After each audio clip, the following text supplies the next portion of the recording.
এই যে গরমে ঠান্ডা ঠান্ডা পান্তা ভাত শখ করে খাওয়া হচ্ছিলো। আজকে আমাদের ঠান্ডা উপোস, শীতলা পুজো, তার কারণে এই যে পান্তা ভাত সকাল সকাল খাইয়ে কর্তামশাইকে অফিস পাঠিয়ে দিচ্ছি। আর কাকু যাবে শীতলাতলাতেই যাবে, কাকুকেও ভাত দিয়ে দিচ্ছি।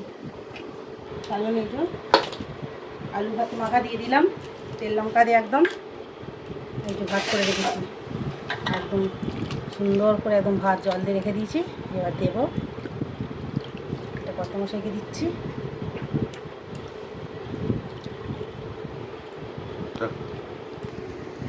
এই যে কাকু এখানে খাচ্ছে, কাকুর ভাত দিয়ে দিয়েছি। এখানে কর্তামশাই খাচ্ছে। আর আছে স্পেশাল, আমাদের এখানে কিন্তু পান্তা ভাতে তেল ভাজা খায়, কিন্তু কিছু কিছু জায়গায় আবার বলে তেলে ভাজা বেসন দিয়ে তৈরি খেতে নেই। কিন্তু আমাদের এখানে আমি তো বিয়ের পর থেকে দেখছি পান্তা ভাত মানেই তেলে ভাজা নিয়ে আসবে। এই যে কর্তামশাই সকালে গিয়ে আমাদের শীতলাতলাতেই বিক্রি হয়, শীতলাতলা থেকে এনেছি। কাকুকে তেলে ভাজা দিয়ে দিচ্ছি।